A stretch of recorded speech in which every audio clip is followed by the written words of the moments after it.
Hey everybody, welcome back. Welcome back to Food for Thought. Thoughts If It Were You by Dark Cancer Productions. I'm your host, Neo Gentrix. It has been a while, guys. I am sorry for the delay. There's been a lot of things going on with me in life, especially with family. I'll be happy to get into the bees and knees with that. But first, I would like to bring you a brand new episode, which I haven't brought to you in a little over a year, and I do apologize for that. Food for Thought, Thoughts If It Were You, will be broadcasting again like we have always been prior to the pandemic, and I will be bringing you at least one new episode every couple of days to almost every single day if I can allow it. Now, I will be back on a schedule that you can definitely count on. My episodes will either come out at 3 o'clock in the morning as prior or 3 in the evening. It just depends on when I'm able to get to them. But I'm happy to be back here with you guys talking about what I always love talking about: educational facts, things that people don't consider, stuff people want to know, with the whole premise, thoughts if it were you. How would you feel if you were the person in the other shoes that all this stuff is happening to? And a lot of the stuff I'll be speaking from experience, or I'll be using someone else's experience, or I will be bringing someone else in to speak about their experiences. So definitely a lot to look forward to. Today we have a topic about the neuroscience of addiction, and it's something that I feel like I should talk about with everything that's going on right now, stuff that people need to consider. And it's in a way, a fantastic, or rather fascinating world of a topic that people don't think too highly of. Addiction and its profound impact on the brain are definitely something that people should probably consider a little bit more. So, with that being said, we'll begin with segment 1 today, talking about, as such, the topic of addiction, which is often referred to as a battle of control, a struggle that takes place within the confines of your own mind. To understand it better, we will need to uncover the intricate neurological processes at play. So let's begin, shall we?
from stuff that you would deal with on a daily basis. So now imagine your brain as like a well-oiled machine, okay, and narcotics as a wrench thrown into it and causing all the gears to just malfunction temporarily.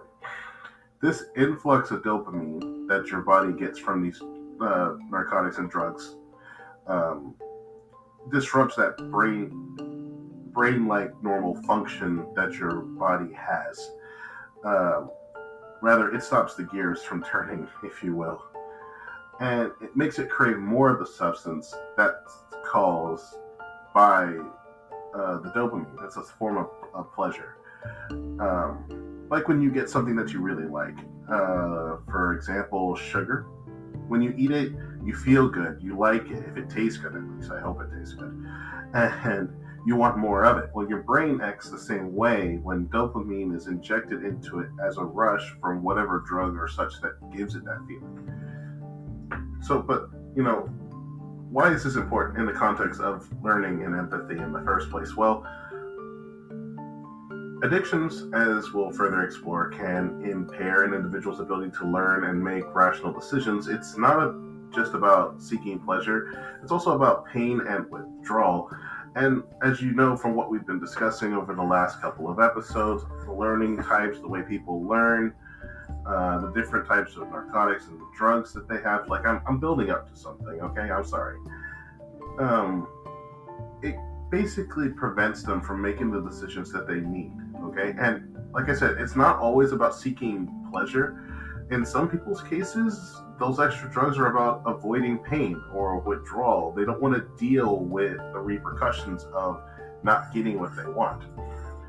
To illustrate this better, let's look at real life stories and case studies of individuals whose lives have been deeply impacted by addictions. Okay, these stories serves as a stark reminder that addiction is not just a moral failing in a person's thought pattern or such. It's a complex interplay of biology, psychology, and circumstance, depending on what happened to that person. In the next couple of minutes, after we take our break here, we'll hear from those who've basically walked this path, emerged on the other side, and we'll explore how understanding the science behind addiction can basically lead to greater empathy and more effective support. Okay, I'll read them off to you, these instances, because I have a few of them here listed, and we'll go through them, if you will. So stick around, and we'll dive further into this maze of addiction and the fascinating science that basically underlies it.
and seeking pleasure. Most often than not, for most people, it's about escaping suffering, emotional turmoil. It's about coping with the pain, real or perceived, whether fake or reality, it doesn't matter. For each person, it's a little bit different, and it affects them in a different way or a different mindset. It's a little more psychological than it is anything else. Okay? No, these people do not belong in a mental facility or a mental institution, but they do need help. And in some cases, psychologists, psychiatrists, and therapists,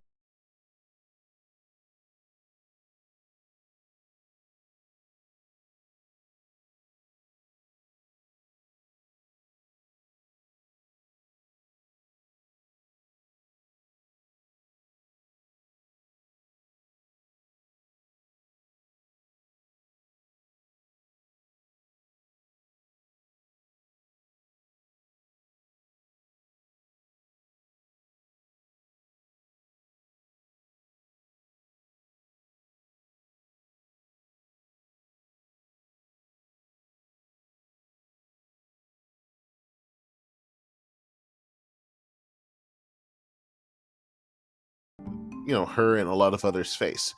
And it essentially reminds us that addiction can affect anyone at any given time. And it's a reminder that judgment and stigma often stand as barriers to healing and recovery for each person. You know, a person could be working today, making the best out of their lives, has the best job in the world, making a crap ton of money, and tomorrow get fired, go home, only to find out that they forgot to pay their rent, they're behind, landlord kicks them out. Now they don't have a job, a home, or they defaulted on their, a few months later trying to survive and find another job, they defaulted on their payment for their car, they lose that too. So they barely have anything, all they have is the clothes on their back, they're trying to do what they can to survive. Like I said, these stories aren't like anything in particular.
Addiction a little bit further, and the journey that takes us beyond just the simple science of it and into the realm of compassion and understanding for the people who have to deal with this or suffer through it.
though it is one of the more effective ones. Its evidence is based on the approach that has shown remarkable success in the opiate addictions for those treatments. But then for some people, it's beyond that. It's not just the drugs or whatever it is. Some people, like I said before, need therapy and counseling. And, counseling includes an individual or group therapy, which plays a pivotal role in addiction recovery. And it provides a safe space for individuals to explore the underlying causes of their addiction and develop coping strategies and even receive emotional support. I've learned more about this recently as my girlfriend's currently going to school to become a counselor, and having to help her with some of her homework and even learning some of the stuff she's going through, despite that not being my field of study. I've learned that counseling and therapy does a lot for a lot of people, and it helps them come to the realization of a lot of things. Hell, even counselors at times and therapists have to go see a counselor or a therapist for themselves because of all the stuff that they hear. Keep in mind that, like I said before, addictions and other issues come out of nowhere, and they're to deal with life or emotional issues that come to face people. And this also affects counselors and therapists too. Consider the fact of all the stuff that they be hearing or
said before that an addiction or someone's drive to get that dopamine acts, which is like a reward for your brain, it makes them feel good, is their utter drive to these addictions. Well, this is their way out by redirecting that level of addiction or that desire to get that high into something else entirely. And by focusing it there, it allows them to forget and to move past the other issues. Now, don't get me wrong, drugs are still pretty strong. And if a person's highly addicted to it, yes, it'll take longer for them to break free. But the point of the matter is they're trying. Little by little, they'll get free. Because there are people that are addicted to sugar. It's not even a drug, more or less, anyway. That's a whole different topic for another episode. But, people are addicted to that. The next one is holistic approaches.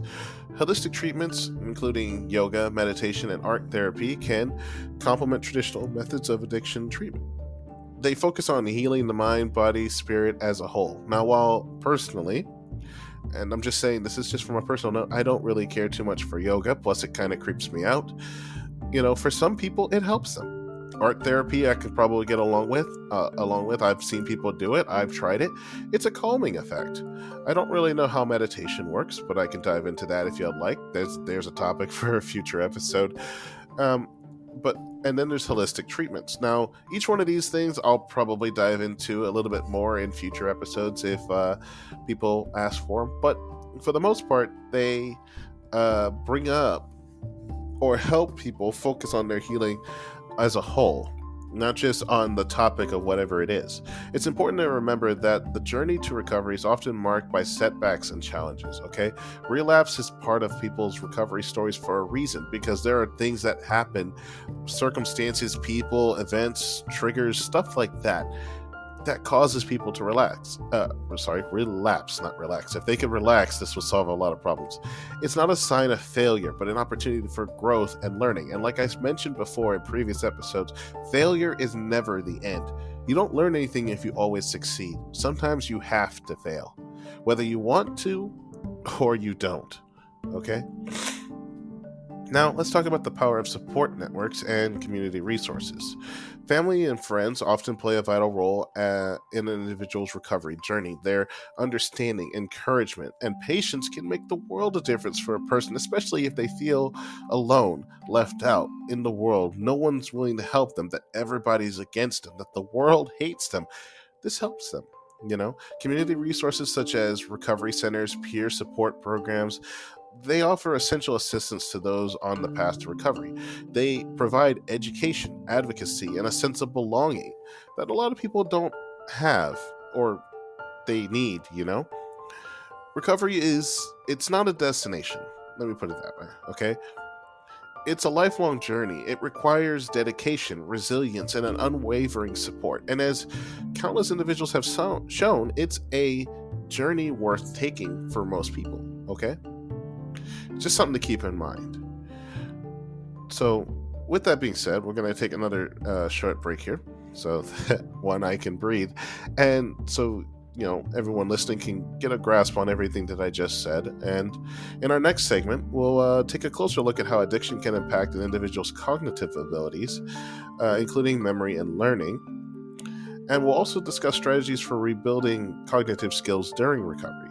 Okay, so stay tuned as we continue our exploration of addiction, recovery, and the remarkable human capacity for healing.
for the person who's in recovery. It begins recovery from the addiction is in many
I'm gonna be honest with you. Life got to me. It's one of those things where I was just trying to find it out, some way to make me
fall in September and October was already in pain. 5 weeks later, after the funeral of them,